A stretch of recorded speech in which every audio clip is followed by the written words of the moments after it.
এখানে মানুষকে পয়সা করে দিয়ে আনার দরকার কোনো খাবার, উল্টা বরং এসে ওয়াজ শুনে নিজের টাকা দিয়ে তারপরে সেখান থেকে যায় এবং লক্ষ লক্ষ মানুষের সমাবেশ, লক্ষ লক্ষ মানুষের ওয়াজ মাহফিল, এটা কন্ট্রোল করার জন্য আইন শৃঙ্খলা রক্ষাকারী ভাইদের কোনো মাথার ঘাম পায়ে ঝরাতে হয় না, কোনো মারামারি এখানে হয় না, কোনো খুনাখুনি এখানে হয় না। কারণ এখান থেকে শেখানো হয় মনুষ্যত্ব, আদর্শ, নীতি, নেতনা, নৈতিকতা এবং সৎ জীবন যাপন করার পদ্ধতি।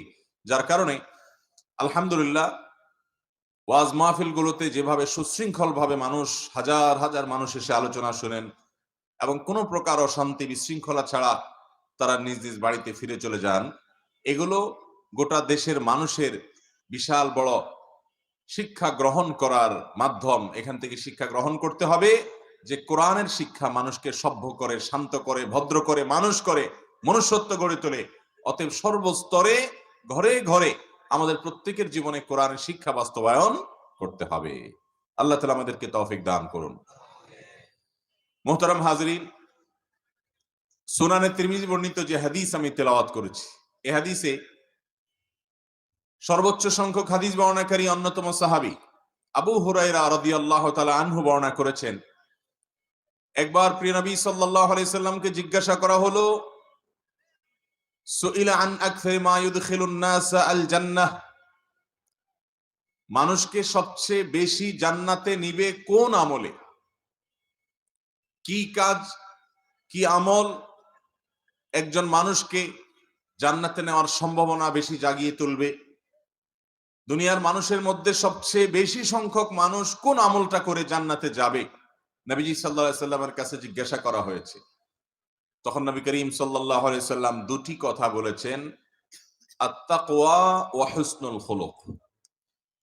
দুটি বিষয়, দুটি আমল আছে, দুটি গুণ এবং যোগ্যতা আছে। এটা যদি, এই দুটি যদি কেউ অর্জন করতে পারে তাহলে তার জান্নাতে যাওয়ার সম্ভাবনা অনেক জোরালো হবে, তার জান্নাতে যাওয়ার সম্ভাবনা সবচেয়ে বেশি তৈরি হবে এবং দুনিয়ার মানুষকে, যারা জান্নাতে যাবে তাদের মধ্যে বেশিরভাগ মানুষকে জান্নাতে নিবে এই দুটি আমল। তার প্রথমটি হলো তাকওয়াল্লাহ, আল্লাহর তাকওয়া যদি কারোর অন্তরে ধারণ করতে পারেন। আর দ্বিতীয়ত হলো ওয়া হুসনুল খুলুক, যদি কারোর আখলাক, কারোর চরিত্র, কারোর আচরণ, কারোর ব্যবহার যদি সুন্দর করতে পারেন। এই দুটি যোগ্যতা যদি কেউ অর্জন করতে পারেন তাহলে জান্নাতে যাওয়ার সম্ভাবনা অনেক জোরালো হবে এবং জান্নাতে যাওয়ার সুযোগ অনেক বেশি তৈরি হবে। এই দুটি আমলই দুনিয়াতে যত মানুষ এসেছে, আসছে, আসবে, সব মানুষের মধ্যে যারা জান্নাতে যাবে তাদের মধ্যে এই দুটি যোগ্যতা অবশ্যই থাকবে এবং এই দুটি যোগ্যতাই তাদের জান্নাতে যাওয়ার পথকে, বেশিরভাগ মানুষের জান্নাতের পথকে সুগম করে তুলবে। মুহতারাম হাজিরিন, তাকওয়া এমন একটা গুণ, এমন একটা যোগ্যতা, এমন একটা চেতনার নাম, যে চেতনা মানুষ অন্তরে ধারণ করে।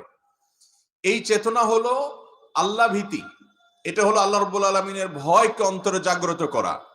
আল্লাহ রাব্বুল আলামিনের ভয়কে যদি অন্তরে জাগ্রত করা হয়, তার ফলশ্রুতিতে একজন মানুষ দুনিয়ার যে কোনো মন্দ কাজ করার আগে 10 বার ভাবে যে দুনিয়ার কোনো মানুষ দেখুক আর না দেখুক, আরশে আজিমের মালিক তো ঠিকই দেখছেন। এই জন্য সে কাজের ধারে কাছেও যায় না। যেই কোনো ভালো কাজ করার আগে তিনি চিন্তা করেন, আমি কেন করছি? আমি শুধু আল্লাহকে খুশি করার জন্যই করছি। জাগতিক কোনো বিশেষ উদ্দেশ্য বা লক্ষ্য, বিশেষ কোনো টার্গেট, দুনিয়ার কোনো ধান্দা তার মাথায় থাকে না। থাকলেও সে সেটাকে দূর করে দেয়, শুধুমাত্র আল্লাহর সন্তুষ্টির জন্য সে ভালো কাজটাকে করে। এই চেতনার নাম হলো তাকওয়া। তাকওয়া হলো অন্তরে থাকা একটা সুপ্ত চেতনা। নবী করিম সাল্লাল্লাহু আলাইহি সাল্লাম একবার তাকওয়ার কথা বলতে গিয়ে বলেছেন, আত-তাকওয়া হাহুনা, আত-তাকওয়া হাহুনা, আত-তাকওয়া হাহুনা। তাকওয়া এখানে, তাকওয়া এখানে, তাকওয়া এখানে, অর্থাৎ অন্তরে মানুষের তাকওয়া থাকে। নবী আকরাম সাল্লাল্লাহু আলাইহি সাল্লাম বলেছেন, আলা ইন্না ফিল জাসাদি লা মুদগা, মানুষের শরীরের একটা অংশ আছে, একটা অঙ্গ আছে, ইদা সলুহাত সলুহাল জাসাদু কুল্লুহ, যখন সে অঙ্গটা ঠিক হয়ে যায়, সে অঙ্গটা যখন ভালো হয়ে যায়, মানুষের আপাদমস্তক পুরো শরীর সব কিছু থেকে ভালো কাজ বের হতে থাকে। ওয়া ইদা ফাসাদাত, আর যদি সে অঙ্গটা নষ্ট হয়ে যায়, ফাসাদাল জাসাদু কুল্লু, মানুষের পুরো শরীর নষ্ট হয়ে যায়। পুরো শরীর থেকে, শরীরের সমস্ত অঙ্গ প্রত্যঙ্গ থেকে কাজ খারাপ এবং বাজে কাজ বের হতে থাকে, প্রকাশ এবং সংগঠন হতে থাকে, কারণ তার অন্তরটা নষ্ট হয়ে গেছে। সেই অঙ্গটা হলো অন্তর এবং কল্ব। অতএব এই কল্ব বা অন্তর, এটার মধ্যেই তাকওয়া থাকে। কারোর অন্তরে যদি আল্লাহর ভয় থাকে, শুধুমাত্র এই একটি চেতনা থাকে যে আমাকে আল্লাহর সামনে দাঁড়াতে হবে, আমার ঈমান আছে আখিরাতের উপর, আমার ঈমান আছে ইয়াউমুল কিয়ামার উপর, আমার ঈমান আছে হিসাব দিবসের উপর, আমার ঈমান আছে মিজানের উপর, আমার ঈমান আছে সিরাতের উপর, আমার ঈমান আছে যে আল্লাহ রাব্বুল আলামিন আমাকে আমার জীবনের প্রতিটি কর্মকাণ্ড সম্পর্কে জিজ্ঞাসাবাদ করবেন। এই যে বিশ্বাস, এই যে চেতনা, এটা যদি কারোর অন্তরে সদা জাগরুক থাকে, এটা যদি সব সময় জাগ্রত থাকে, তাহলে তার এই চেতনাটাই তাকে পাহারাদারি করবে। পৃথিবীর কোন সিসি ক্যামেরা, কোন মনিটরিং সিস্টেমের প্রয়োজন হবে না। কোন মনিটরিং সিস্টেম ছাড়াই তার অন্তর, তার অন্তরে থাকা তাকওয়া তাকে মনিটর করবে, তাকে সব সময় জাগ্রত রাখবে, তাকে সব সময় সচেতন করবে। দুনিয়ার কোন লোভ তাকে অসৎ বানাবে না, তাকে মন্দ কাজে প্ররোচিত করবে না। যেই কোনো মন্দ কাজ করতে গেলে একাকী নির্জনে মোবাইলে কোনো খারাপ জিনিস সে দেখবে, প্রস্তুতি নিয়েছে, তার তাকওয়া হঠাৎ জেগে উঠে এবং তাকে বলে, পৃথিবীর কোনো মানুষ এই মুহূর্তে তোমাকে দেখছে না, কিন্তু তোমার মালিক সবকিছু দেখতে পান। তিনি বাসীর, তিনি দেখতে পান না এমন কোনো কিছু নেই। তিনি সামিয়া, তিনি শুনতে পান না এমন কিছু নাই। তুমি একাকী চুপিসারে কারোর বিরুদ্ধে ষড়যন্ত্রে লিপ্ত হয়েছ, কারোর বিরুদ্ধে শত্রুতা করছ, কোন মিথ্যা কথা তুমি আটছ, ফন্দি কোনো আটছ, কারোর ব্যাপারে মন্দ ধারণা করছ, কোন কটু কথা বলছো, তুমি যা কিছু বলছো না কেন, আল্লাহ রাব্বুল আলামিন সামিয়া, তিনি সর্বশ্রোতা, সবকিছু শুনতে পান, তার কাছে লুকাবার কোনো সুযোগ নেই। তিনি আলিমুম বিদাতিস সুদূর, মনে মনে যে সমস্ত বাজে চিন্তা করছো, জল্পনা কল্পনা করছো, মনের মধ্যে যে সমস্ত গুনাহের চিন্তা ভাবনা তুমি জাগ্রত রাখছো, মানুষ সম্পর্কে কুধারণা করছো, অন্তরে কারোর প্রতি হিংসা ধারণ করছো, অন্তরে তোমার মধ্যে কারোর প্রতি বিদ্বেষ এটি লালন করছো, তাহলে সেক্ষেত্রে তোমার অন্তর দ্বারা তুমি কি করো পৃথিবীর মানুষ টের পায় না।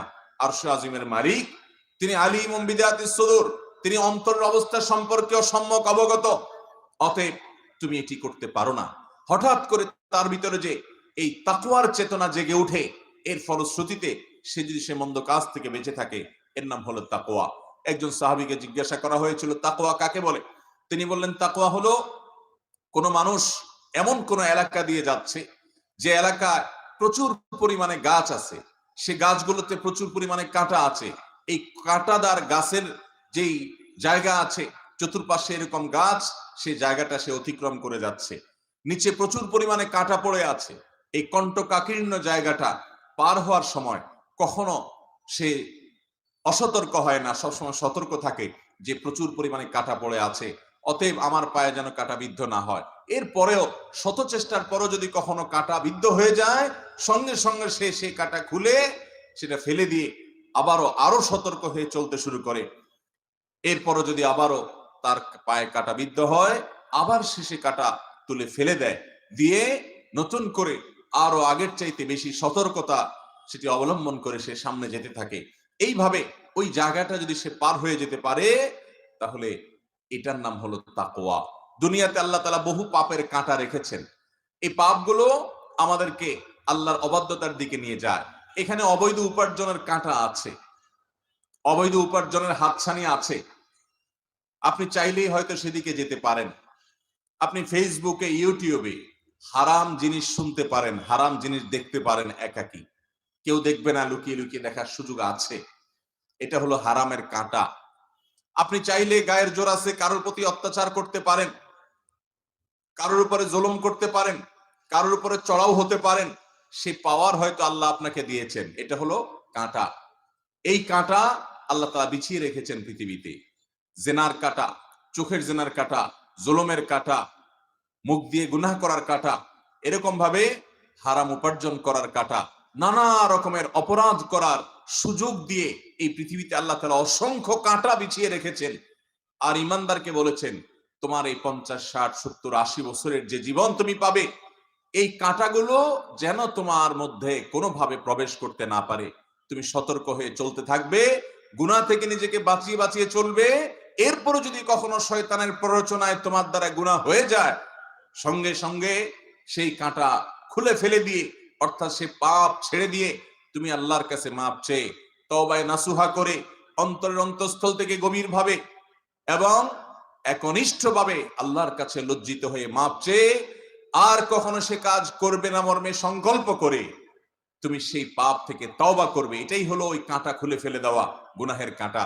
এরপর আরো সতর্ক হয়ে চলবে যেন ওই পাপটি আমার দ্বারা আর না হয়। তারপরেও যদি হয়ে যায় তাহলে আবারও আগের চাইতে আরো স্ট্রং তওবা করার চেষ্টা করবে, অর্থাৎ কাঁটা খুলে ফেলে দিয়ে আবারও পথ চলা শুরু করবে। এইভাবে যদি কেউ দুনিয়ার জীবন পার করে দিতে পারে এবং যত সে সামনে অগ্রসর হচ্ছে তার তওবা তত স্ট্রং হচ্ছে এবং পাপের কাঁটা থেকে সে নিজেকে বাঁচানোর জন্য প্রাণপণ চেষ্টা করছে, এই গোটা জীবন ভর যে কসরত ইমানদার করে, যে চেষ্টা ইমানদার করে, যে প্রচেষ্টা ইমানদার অব্যাহত রাখে, এই তার জীবনের সারা জীবনের এই প্রচেষ্টার নাম হলো তাকওয়া। আল্লাহ রাব্বুল আলামিন কোরআনে কারীমে বলেছেন ওয়াল আকিবাতু লিত-তাকওয়া। যারা তাকওয়া অবলম্বন করে শেষ পরিণতি, শেষ হাসি, শেষ সুখ সে মানুষগুলোর জন্য হবে, আর কারোর জন্য হবে না। অতএব আমরা তাকওয়া অর্জন করার চেষ্টা করব তো ইনশাআল্লাহ। কারোর অন্তরে যদি মন্দ কাজ করার সময় যদি ভয় জাগ্রত হয় আল্লাহ, তাহলে বুঝতে হবে তার অন্তরে তাকওয়া আছে। এই তাকওয়া এর বিভিন্ন স্তর আছে, এর বিভিন্ন লেভেল আছে। যদি কারোর অন্তরের তাকওয়া খুব বেশি স্ট্রং হয়, শক্তিশালী হয়, উঁচু মাপের তাকওয়া তার মধ্যে থাকে, তাহলে তার এই অন্তরের তাকওয়া তাকে কোনো পাপের দিকে যেতে দেয় না, সব সময় তাকে স্মরণ করিয়ে দেয়। আর যদি তাকওয়া কিছুটা দুর্বল হয় তাহলে হঠাৎ করে সে ভুলে গিয়ে পাপে জড়িয়ে পড়ে, কিন্তু পরক্ষণে তার মধ্যে অপরাধ বোধ জাগ্রত হয়, সঙ্গে সঙ্গে সে মাপ চায় এবং ভবিষ্যতে না করার চেষ্টা করে। আল্লাহ রাব্বুল আলামিন আমাদের সবাইকে মুত্তাকিদের কাতারে শামিল হওয়ার তৌফিক দান করুন। মুহতারাম হাজরিন, তাহলে প্রতিটা কাজ একজন মুসলমান হিসাবে আমরা করার আগে 10 বার ভাববো যে এই কাজ আমাকে জান্নাতে নিবে নাকি জাহান্নামে নিবে। এই কাজ যদি জান্নাতমুখী কাজ হয় তাহলে সে কাজ শতবার আমি করার চেষ্টা করব, আর যদি জাহান্নামমুখী কাজ হয় তাহলে কোন অবস্থাতেই একজন ঈমানদার সেদিকে পা বাড়াতে পারে না। যার ভিতরে তাকওয়া বেশি আছে সেই জান্নাতে যাবে, এবং মুত্তাকিদের জন্যই আল্লাহ তাআলা জান্নাত তৈরি করেছেন। আল্লাহ বলেছেন যে উইদ্দাত লিল মুত্তাকিন, জান্নাত তৈরি করা হয়েছে মুত্তাকিদের জন্য, যাদের অন্তরে অপরাধ বোধ আছে, অপরাধের প্রতি, অপরাধ থেকে বাঁচার জন্য তাড়না যাদের অন্তরে তৈরি হয়, সেই তাকওয়াবান মানুষগুলো, আল্লাহ ভীরু মানুষগুলো, আল্লাহর ভয় অন্তরে আছে মানুষগুলোর জন্য জান্নাত তৈরি করেছেন। আমরা অনেক মুসলমান আছি, কোন পাপ করার সময়, কোন অপরাধ করার সময় আমাদের অন্তর কাঁপে না, আমাদের বুকটা কাঁপে না, অন্তরে কোনো অপরাধ থেকে বাঁচার তাড়না জাগ্রত হয় না, আল্লাহর ভয় হাজির হয় না। এই অন্তরগুলো নিয়ে চিন্তা আছে, এগুলো নিয়ে পেরেশানি আছে। আল্লাহ রাব্বুল আলামিন কোরআনে কারীমে বলেন লাকাদ যারানা লিজাহান্নামা কাসীরাম মিনাল জিন্নি ওয়াল ইনস লাহুম কুলুবুন লা ইয়াফকাহুনা বিহা ওয়া লাহুম আ'য়ুনুন লা ইউবসিরুনা বিহা ওয়া লাহুম আযানুন লা ইয়াসমাউনা বিহা উলাইকা কাল আনআমি বাল হুম আদাল। আল্লাহ বলছেন কিছু মানুষকে জাহান্নামের জন্য তৈরি করা হয়েছে, তাদের জন্মই হয়েছে জাহান্নামের জন্য। এই মানুষগুলোকে শুধু জাহান্নামে দেওয়ার জন্যই তৈরি করা হয়েছে। সেই কপাল পড়া দুর্ভাগা মানুষদের তিনটা মার্কা আছে, তিনটা আলামত আছে। এর প্রথমটি হলো তাদের অন্তর আছে, এই অন্তর দিয়ে তারা কত কিছু চিন্তা করে, কত কিছু ভাবে, কিন্তু তারা এই অন্তর দিয়ে যা তাদের ভাবা উচিত, এই অন্তরে আল্লাহর ভয় তাদের জাগ্রত হয় না, তাকওয়ার চেতনা তাদের অন্তরে নাই। এই অন্তর দিয়ে হক এবং বাতিলকে পার্থক্য করা, সত্য এবং অসত্যের মধ্যে পার্থক্য করার মতো কোনো যোগ্যতা নাই। অন্তর আছে কিন্তু অন্তরে অনুধাবন শক্তি নাই। এই অন্তর যদি কারো থাকে তাহলে লক্ষণ খারাপ। এবং দ্বিতীয় মার্কা হলো কারোর চোখ আছে, এই চোখ দিয়ে সে অনেক কিছুই দেখে, কিন্তু যা দেখা দরকার তা সে দেখে না। এই চোখ দিয়ে সে কোরআন দেখে না, এই চোখ দিয়ে সে বহু মানুষকে দাফন হতে দেখে, বহু মানুষকে মরে যেতে দেখে, বহু মানুষ শেষ হয়ে যেতে দেখে, পাপের প্রায়শ্চিত্ত করতে দেখে, কিন্তু সে শিক্ষা গ্রহণ করে না। এবং জাহান্নামের জন্যই তৈরি হয়েছে যে মানুষগুলো, তাদের তৃতীয় মার্কা হলো যে তাদেরকে আল্লাহ তাআলা শ্রবণ শক্তি দিয়েছেন, তাদের কান আছে, এই কান দিয়ে তারা কোরআনের কথা শুনে, হাদিসে রাসূলের কথা শুনে, সুন্নাহর কথা শুনে, আল্লাহর আদেশ এবং নিষেধের কথা শুনে, এবং কোন কাজের পরিণতি কি হবে সেগুলো সব সে শুনে, শোনার পরও তার ভিতরে কোনো হিতাহিত জ্ঞান আসে না, তার ভিতরে কোনো পরিবর্তন আসে না, কোনো প্রকার চেঞ্জিং আসে না। এইরকম যদি মরা অন্তর, নিষ্ক্রিয় শ্রবণ শক্তি, নিষ্ক্রিয় দৃষ্টি শক্তির অধিকারী মানুষ হয়, দেখেও না দেখার ভান করে, শিক্ষা গ্রহণ করতে না পারে, জীবনটাকে পরিবর্তন করতে না পারে, তাহলে এই মানুষগুলোকেই আল্লাহ রাব্বুল আলামিন জাহান্নামের জন্য তৈরি করেছেন। নিশ্চিত জাহান্নামে তারা গন্তব্য তাদের। এবং আল্লাহ বলেছেন উলাইকা কাল আনআম, এই মানুষগুলো চতুষ্পদ জন্তুর মতো। কারণ চতুষ্পদ জন্তু, তাকে আল্লাহ তাআলা অনুধাবন শক্তি মানুষের মতো দেয় নাই। সে অনেক কিছু দেখে কিন্তু শিক্ষা গ্রহণ করতে পারে না, অনেক কিছু শুনে সেখান থেকে তার কোনো উপকার হয় না। ঠিক একই ভাবে যে কোরআন হাদিসের কথা শুনে অথচ তার ভিতরে তাকওয়া আসে না, আল্লাহ ভীতি আসে না, সে হারাম ছাড়ে না, অন্যায়ের পথ পরিহার করে না, এই ব্যক্তির অবস্থা হলো সেই চতুষ্পদ জন্তুর মতো, বালহুম আদাল, বরং চতুষ্পদ জন্তু তার চাইতে ভালো। কারণ চতুষ্পদ জন্তু জাহান্নামে যাবে না, আর এই কপাল পোড়াকে জাহান্নামের আগুনে পড়তে হবে। অতএব আমরা আমাদের ভেতরকার তাকওয়াকে জাগ্রত করার চেষ্টা করব তো ইনশাআল্লাহ, মুত্তাকি হওয়ার পথে চলবো তো ইনশাআল্লাহ। আল্লাহ তাআলা আমাদের সবাইকে মুত্তাকি হওয়ার তৌফিক দান করুন। মুহতারাম হাজরিন, তাহলে মানুষকে সবচেয়ে বেশি জান্নাতে নিবে যে আমল, মানুষকে সবচাইতে জান্নাতে নিবে বেশি যে বিষয়টি, সেটি হলো অন্তরে থাকা তাকওয়া, আল্লাহর ভয়। আল্লাহর ভয় অন্তরে নাই, আল্লাহর ভয় অন্তরে জাগ্রত হয় না, তাহলে অবশ্যই আপনি কোরআন বুঝে বুঝে পড়ুন, ওলামায়ে কেরাম নেককারদের সান্নিধ্যে যান এবং নিজের ভেতর তাকওয়া জাগ্রত করার চেষ্টা করুন, আল্লাহর কাছে তাকওয়ার জন্য দোয়া করুন এবং নিজের ভিতরে তাকওয়া সৃষ্টি করার চেষ্টা করুন। দ্বিতীয়ত যে আমলটি মানুষকে জান্নাতে সবচেয়ে বেশি নিবে, সেটি ভাইরা আমার হুসনুল খুলুক বা সুন্দর আচরণ। আজ মুসলমানদের কাছ থেকে এটা হারিয়ে গেছে। আমরা মুসলমানরা অনেকে নামাজ পড়ি মাশাআল্লাহ, আমরা অনেকে আলহামদুলিল্লাহ ওয়াজ শুনি, আমরা অনেকে কোরআন হাদিস পড়ি, আমাদের মধ্যে অনেক ভালো ভালো গুণ আছে মাশাআল্লাহ, কিন্তু একটা গুণ আমাদের মধ্যে পরিমাণে সবচেয়ে কম, সেটি হলো আমাদের আখলাক। আমাদের দ্বারা মানুষ কষ্ট পায়, আমাদের দ্বারা মানুষের অধিকার নষ্ট হয়, আমরা মানুষের হক নষ্ট করি, আমরা মানুষের সম্পদ মেরে খাই, আমরা মানুষকে আঘাত করে কথা বলি, আমরা মানুষের চরিত্র হনন হয় এমন উক্তি করি, আমরা আমাদের সমাজের একজন অন্যজনের গীবত শেকায়েত করি, পরনিন্দা করি, তার পেছনে মিথ্যা অপবাদ দেই, আমরা তার পেছনে লাগালাগি করি, মানুষের দোষ খুঁটে খুঁটে বের করার চেষ্টা করি, আমাদের অন্তরে অন্যের প্রতি হিংসা আছে, আমাদের অন্তরে অন্যের প্রতি বিদ্বেষ আছে, আমরা মানুষের প্রতি শত্রুতা লালন করি, আমাদের অন্তরে অন্যের প্রতি কুধারণা তৈরি হয়, আমাদের মধ্যে অহংকার তৈরি হয়, আমরা অনেকে ছোট এবং অন্যকে ছোট এবং তুচ্ছ মনে করি, আমরা নানামুখী অপরাধের কারণে আমরা আমাদের নিজেদের আচরণটাকে ধ্বংস করে ফেলেছি। একজন মুসলমান তিনি সব সময় সমাজের সকল মানুষের জন্য উপকারী হবেন, তার দ্বারা মুসলমান তো বটেই, কোনো অমুসলমানও কষ্ট পাবে না, তার দ্বারা অন্য ধর্মের মানুষ আঘাত পাবে না, তার দ্বারা কোনো পশু পাখি আঘাত পাবে না, তার দ্বারা আল্লাহর কোনো প্রাণী অপ্রয়োজনে কোনো প্রকার আক্রমণের শিকার, আঘাতের শিকার হবে না, সে সব কিছুর জন্য সবার জন্য নিরাপদ হবে, তার মুখ থেকে হাসি ঝরবে, সে মানুষকে আঘাত করবে না, সে গালিগালাজ করবে না, সে মানুষের হক মেরে খাবে না, সে মানুষের জমি জমা সম্পদ আত্মসাৎ করবে না, সে ঘুষ খাবে না, সে সুদ খাবে না, সে কোনো মানুষের জমির আল ঠেলবে না, কোনো মানুষের হক নষ্ট করবে না, সে বাবা মার সাথে সদাচারী হবে, সে প্রতিবেশীর অধিকার আদায় করবে, সে মেহমানের মেহমানদারি করবে, সে স্বামী হলে তার স্ত্রীর প্রতি সদাচরণ করবে, স্ত্রী হলে স্বামীর প্রতি সদাচরণ করবে, আনুগত্য করবে, সন্তান হলে বাবা মার প্রতি শ্রদ্ধা জ্ঞাপন করবে, বাবা হলে সন্তানকে স্নেহ করবে, তাদের অধিকার সমতা বজায় রাখবে, সে কোনো খারাপ কাজ করবে না। এই আচরণগত দিকটাকে যে যত বেশি স্ট্রং করতে পারে, সে আল্লাহর কাছে তত প্রিয় বান্দা হবে। তিরমিজি বর্ণিত হাদিসে নবী করিম সাল্লাল্লাহু আলাইহি সাল্লাম বলেছেন যে মা মিন শাইইন ইউদাউ ফিল মিজানি আথকালু মিন হুসনিল খুলুক, কিয়ামতের ময়দানে মিজানের পাল্লায় যত আমল উঠানো হবে বান্দার, যত ভালো কাজ আপনি করবেন, সমস্ত ভালো কাজ মিজানের পাল্লায় উঠবে, এর মধ্যে সবচেয়ে ওয়েটফুল ভালো কাজ হবে ভাইয়েরা আমার আমাদের আচরণগুলো। আজ আমাদের আচরণগত সৌন্দর্য, এটার বড় দুর্ভিক্ষ চলছে, এটার আকাল চলছে, এটার বড় অভাব চলছে। মুখে দাঁড়িয়ে আছে অনেকে, মাথায় টুপি আছে অনেকে, জুব্বা পরি অনেকে, নামাজ কালাম পড়ি অনেকে, কিন্তু আচরণটা ভালো নয়, আমাদের আচরণ, আমাদের আখলাক নষ্ট হয়ে গেছে। অতএব জান্নাতে যেতে হলে নবী সাল্লাল্লাহু আলাইহি সাল্লামের এই হাদিসের ভাষ্য অনুযায়ী সবচেয়ে বেশি সংখ্যক মানুষকে জান্নাতে নেবে এই সুন্দর আচরণ। সুন্দর আচরণ মানে শুধু মিষ্টি মিষ্টি কথা নয়। সুন্দর আচরণ মানে হলো আপনার কাজ কারবার, আপনার লেনদেন এমন হবে যে কারোর কোনো অধিকার নষ্ট হবে। আল্লাহ তাআলা আমাদের সবাইকে সর্বোত্তম আচরণওয়ালা মুসলমান হওয়ার তৌফিক দান করুন। চেষ্টা করব না ইনশাআল্লাহ।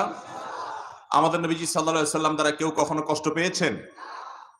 কখনো কাউকে তিনি কষ্ট দেন নাই, কারোর প্রতি কখনো জুলুম করেন নাই। অতএব আমরা কোনোদিন কারোর প্রতি জুলুম করব। আপনি যদি কোথাও চাকরি করেন তো মালিকের অধিকার আপনি সংরক্ষণ করবেন, আপনি মালিকের অধিকার নষ্ট করবেন না। আপনি সরকারি চাকরি করবেন তাহলে আপনার প্রতিটা মিনিট, প্রতিটা ঘন্টা আপনি কাজের মধ্যে কাটাবেন, আপনি ফাঁকি ঝুঁকি দিবেন না। আপনি পাবলিক সম্পদ, এটাকে হেফাজত করবেন। আপনি কোনো বেসরকারি চাকরি করেন সেখানেও আপনি মালিকের কোনো ফাঁকি ঝুঁকি দিবেন না, কোনো ক্ষতি হয় এমন কোনো কাজ করবেন না, এবং দুর্নীতি করবেন না, কোন রকম দুই নম্বরই করবেন না। আপনি যদি মালিক হন তাহলে শ্রমিকের অধিকার আদায় করবেন, শ্রমিকের প্রতি অবিচার করবেন না, তার প্রতি জুলুম করবেন না, কোনো কারণে একটি পয়সা তার মেরে দিবেন না, সতর্ক থাকবেন। আপনি ক্রেতা হন তখনও আপনি ভালো আচরণকারী হবেন, বিক্রেতাকে ঠকিয়ে দিবেন না, এবং যখন আপনি বিক্রেতা হবেন তো ক্রেতার সঙ্গে দুই নম্বরই করবেন না। আপনি সব সময় সৎ মানসিকতা নিয়ে চলবেন। এটার পুরো অবস্থাটার, এই পুরো চেষ্টাটার এক কথায় বলা যায় নাম হলো হুসনুল খুলুক বা সুন্দর আচরণ। এই সুন্দর আচরণের চেষ্টা করব তো ইনশাআল্লাহ। মোহতারাম হাজরিন, এই দুটি গুণ তাহলে আমরা আমাদের জীবনে সংগ্রাম করে সর্বাত্মক চেষ্টা করে অর্জন করার চেষ্টা করব। অন্তরে তাকওয়া আর বাহিরে আমাদের অঙ্গ প্রত্যঙ্গ দ্বারা সুন্দর আচরণ করার চেষ্টা করব না ইনশাআল্লাহ। আল্লাহ তাআলা আমাদের সবাইকে এই দুটি গুণ অর্জন করার তৌফিক দান করুন। মোহতারাম হাজরিন, আবারও বলছি, বারবার বলছি, এই দুটি গুণের বড় অভাব চলছে, এই দুটি গুণের বড় অভাব চলছে। আজ আমরা মুসলমান হয়েও দেখা যায় নানান অপরাধে জড়িয়ে পড়ি, নানা অনাচারে জড়িয়ে পড়ি, অথচ মুসলমান তার অন্তর থাকা তাকওয়ার কারণে সে এই অপরাধ থেকে বেঁচে থাকার কথা ছিল। আল্লাহ আমাদের সবাইকে তাকওয়া অর্জন করে সুন্দর আচরণ আমাদের ভেতরে আমরা ধারণ করে এই আচরণের অধিকারী হয়ে দুনিয়া থেকে যাওয়ার তৌফিক দান করুন। আচরণগত যদি ত্রুটি থাকে, তাকওয়ার যদি ঘাটতি থাকে, জান্নাতে যাওয়ার প্রত্যাশা বড় কঠিন। নবী করিম সাল্লাল্লাহু আলাইহি সাল্লামকে এরপর জিজ্ঞাসা করা হলো, ওয়াসুইলা আন আকসারি মা ইউদখিলুন নাস আন-নার, মানুষকে সবচেয়ে বেশি জাহান্নামে নিবে কোন কাজে এবং কোন অঙ্গ প্রত্যঙ্গের অপব্যবহারের কারণে, কোন বিষয় মানুষকে জাহান্নামে সবচেয়ে বেশি নিয়ে যাবে? নবী সাল্লাল্লাহু আলাইহি সাল্লাম তখন বলেছেন, আল ফামু ওয়াল ফারাজ। দুটি বিষয়, দুটি অঙ্গ, এই অঙ্গ দ্বারা কৃত গুনাহ এবং অপরাধ মানুষকে সবচেয়ে বেশি জাহান্নামে নিয়ে যাবে। এর একটি হলো মুখ, অর্থাৎ এই মুখ দ্বারা যে অপরাধগুলো মানুষ করে এগুলোর কারণে মানুষ সবচেয়ে বেশি জাহান্নামে যাবে। আরেকটা হলো মানুষের লজ্জাস্থান বা সম্ভ্রম, এই যৌনতা সংশ্লিষ্ট অপরাধ, এটার কারণে মানুষ সবচেয়ে বেশি জাহান্নামে যাবে। পরিমাণে অপরাধগুলো সবচেয়ে বেশি করবে মানুষ। মুখ দ্বারা আমরা অন্যের সমালোচনা করি, মিথ্যা কথা বলি, কথায় কথা মিথ্যা বলি, আল্লাহর ভয় আমাদের অন্তর থেকে হারিয়ে গেছে, ওই যে লক্ষণ খারাপ। আপনি অপরাধ করেন, অন্তরে আপনার কোন প্রকার আল্লাহর ভয় জাগ্রত হয় না, এর মানে হলো জাহান্নামে যাওয়া মানুষগুলোর কাতারে আপনি শামিল হয়ে আছেন। ভাইরা আমার, মৃত্যুর আগে আগে, কে কখন দুনিয়াতে থেকে যাবো আমরা জানি না, তার আগে আগে আসুন আমরা সাবধান হই, সতর্ক হই, এবং এই মুখ দ্বারা যাতে কোনো অপরাধ না হয়। আপনি এই মুখ দ্বারা কি বলছেন না বলছেন সবকিছু সংরক্ষণ করা হচ্ছে। মা ইয়ালফিযু মিন কাওলিন ইল্লা লাদাইহি রাকীবুন আতীদ। আল্লাহ বলেছেন এই দুই ঠোঁট দিয়ে যা উচ্চারণ করা হয়, যা বলা হয়, তার প্রতিটি কথাকে সংরক্ষণ করবার জন্য আল্লাহর তরফ থেকে ফেরেশতা আছে, নির্ধারিত ফেরেশতাগণ সেটা সংরক্ষণ করছেন। অতএব এই মুখের হেফাজত করতে হবে। এই মুখ দিয়ে মানুষ হারাম ভক্ষণ করে, হারাম উপার্জন করে সেটি ভক্ষণ করে, এটিও জাহান্নামে যাওয়ার অন্যতম বড় কারণ। ইমানদার কখনো হারাম উপার্জনকারী হবে না, সে অল্প উপার্জনকারী হবে। তার দিনকাল হয়তো খুব ভালো যাবে না, মানুষ তাকে অনেক বেশি বাহবা দিবে না, তার পয়সা কাড়ি একটু কম থাকবে, তারপরও সে কখনো হারামের ধারে কাছেও যাবে না। দুনিয়াতে সব খাবেন, চতুর্দিকে মুখ বালাবেন, হালাল হারাম বাজ বিচার করবেন না, আবার আখিরাতেও জান্নাত আশা করবেন দোনো জগতে। এটা অলীক স্বপ্ন। অতএব আমরা হক হালালি পথে চলবো তো ইনশাআল্লাহ। এটার জন্য সৎ সাহস লাগবে যে আল্লাহ তাআলা আমাকে যা দিয়েছেন তাতে আমি সন্তুষ্ট। আমার অনেক বাড়ি গাড়ি না থাকুক, এলাকায় অনেক প্রভাব না থাকুক, মানুষ আমার দুই পয়সা না গুনুক, তাতে কিচ্ছু আসে যায় না। দুনিয়াতে বাঁচবই বা আর কয়দিন, দেখতে দেখতে চলে যাব। অনন্ত অসীমকালের জান্নাতে যেতে হলে আমার এই দুই ঠোঁটে কখনো হারাম স্পর্শ হতে পারে না। দ্বিতীয়ত হলো লজ্জাস্থান, সেক্সুয়াল বা যৌনতা সংশ্লিষ্ট অপরাধ। এটার কারণে মানুষ সবচেয়ে বেশি জাহান্নামে যাবে। আজ সমাজের চতুর্দিকে আপনি তাকান, এমন তরুণ তরুণী খুঁজে পাওয়া কঠিন হয়ে গেছে যার তারুণ্য, যার যৌবনে যৌনতা সংশ্লিষ্ট অপরাধের কালিমা একটুও লাগে নেই। এরকম যুবক, এরকম যুবতী পাওয়া এখন সোনার হরিণ হয়ে গেছে। সরাসরি জেনায় লিপ্ত না হলেও মনের জেনায় লিপ্ত হয়ে যাচ্ছে, জল্পনা কল্পনার জেনা করছে, চোখের জেনা করছে, ফেসবুকে, মেসেঞ্জারে, অফলাইনে, অনলাইনে, বিবাহ বহির্ভূত, বিবাহের আগে তথাকথিত প্রেমের নাম দিয়ে নানা রকমের হারাম রিলেশন এবং সম্পর্ক করে ফেলছে। নাটক সিনেমার মাধ্যমে, নোবেল উপন্যাসের মাধ্যমে আমাদের যুব সমাজের কাছে, তরুণ সমাজের কাছে বিবাহ বহির্ভূত সম্পর্কটাকে সহজ করে দেয়া হচ্ছে, এগুলোকে ইজি করে দেয়া হচ্ছে। মনে হচ্ছে যে এগুলো খুব স্বাভাবিক বিষয় এবং এগুলোকে দোষের জিনিস আজকাল যারা করছে তারাও মনে করে না, সমাজের মানুষও মনে করে যে না, এটা এমন কোনো দোষের কিছু না। অর্থাৎ জেনা ব্যাপক হয়ে গেছে। ভাইরা আমার, নবী করিম সাল্লাল্লাহু আলাইহি ওয়াসাল্লাম কিয়ামতের আলামত সমূহের মধ্যে থেকে একটি আলামতের কথা এটি বলেছেন, দুনিয়া ধ্বংস হওয়ার সময় কাছাকাছি হয়েছে। এটা তোমরা বুঝবে তখন যখন মানুষের মধ্যে জেনা ব্যাপক হয়ে যাবে। এটাকে মানুষ দোষের কিছু মনে করবে না। তিনি বলেছেন কিয়ামতের আগে চারটি জিনিস হারাম হলেও মানুষ সেটাকে হারাম মনে করবে না। আমরা আজ থেকে 15-20 বছর আগেও আমাদের দেশে বিবাহ বহির্ভূত সম্পর্ককে এতটা স্বাভাবিক, এতটা সহজ, এতটা সাধারণ বিষয় আমরা মনে করতাম না। কোন মানুষ অবৈধ সম্পর্কে জড়িয়ে পড়লে সমাজের প্রত্যেকটা মানুষ খারাপ জানতো, কিন্তু এখন আস্তে আস্তে বিষয়টা স্বাভাবিক হয়ে যাচ্ছে, সাধারণ হয়ে যাচ্ছে যে বিবাহের আগে একটু আধটু এগুলা করবেই, এমন একটা ভাব চলে আসছে। অর্থাৎ বিষয়টা দোষণীয় পর্যায়ে নাই, একটা পর্যায়ে এসে বিবাহ যেরকম বৈধ হালাল, বিবাহের আগে যুবক যুবতী তথাকথিত প্রেমের নামে যে অবৈধ এবং হারাম সম্পর্ক করে, সেটাকেও সমাজের মানুষ এরকম বৈধ মনে করবে। নবী করিম সাল্লাল্লাহু আলাইহি সাল্লাম এই ভয়াবহ পরিস্থিতি যে হবে 1400 বছর, 1450 বছর আগে বলে গেছেন যে একটা সময় আসবে যে মানুষ এই জেনাকে হালাল মনে করবে। আজ আমাদের সমাজে সেটা অনেকটা হয়ে গেছে না? যারা জান্নাতি, যারা জান্নাতে যাবে, যারা শেষ হাসি হাসবে, যারা আল্লাহর প্রিয় বান্দা, যারা সত্যিকারের মুসলমান, তারা বিবাহের আগ পর্যন্ত তাদের যৌনতাকে হেফাজত করে, নিয়ন্ত্রণ করে। আল্লাহ রাব্বুল আলামিন প্রতিটা মানুষের মধ্যে শারীরিক এই চাহিদা দিয়ে তৈরি করেছেন। একটা বয়স আসলে এই চাহিদা প্রত্যেকটা নারী পুরুষের মধ্যে এমনিতেই তৈরি হয়। এটার জন্য আলাদা করে নাটক, সিনেমা, নোবেল উপন্যাস ইত্যাদির মাধ্যমে যুবকদেরকে উদ্গ্রীব করে তোলা, উৎসাহী করে তোলা এবং তাদেরকে নানাভাবে উস্কে দিয়ে তাদের মধ্যে আরো বেশি তাদের এই চাহিদাকে জাগ্রত করে দেয়া, এটা তাদেরকে ধ্বংস করা ছাড়া আর কিছু নয়। যুব সমাজ আজ ধ্বংসের দর প্রান্তে চলে গেছে। এ হাদিস বলছে যে ব্যক্তি তার লজ্জাস্থানকে হেফাজত করবে, তার তারুণ্যকে কোনো প্রকার নোংরামি থেকে বাঁচিয়ে রাখার জন্য যুদ্ধ করবে, প্রাণপণ লড়াই করবে, বৈধ স্ত্রী পাওয়ার আগ পর্যন্ত সে নিজেকে কন্ট্রোল করার জন্য চেষ্টা করবে।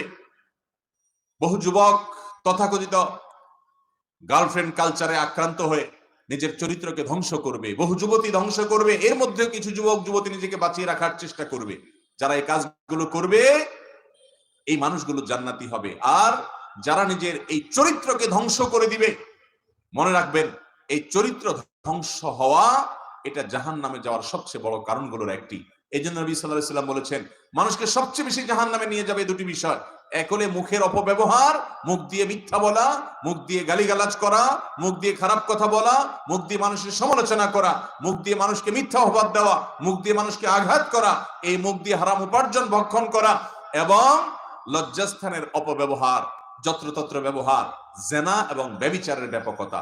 মনে রাখবেন আল্লাহ রাব্বুল আলামিন কিয়ামতের ভয়াবহতম দিনে আরশের নিচে 7 শ্রেণীর মানুষকে যে জায়গা দিবেন, এর ভিতরে এক শ্রেণী মানুষ হলো শাবুন নাশআ ফি ইবাদাতিল্লাহ, যেই তরুণ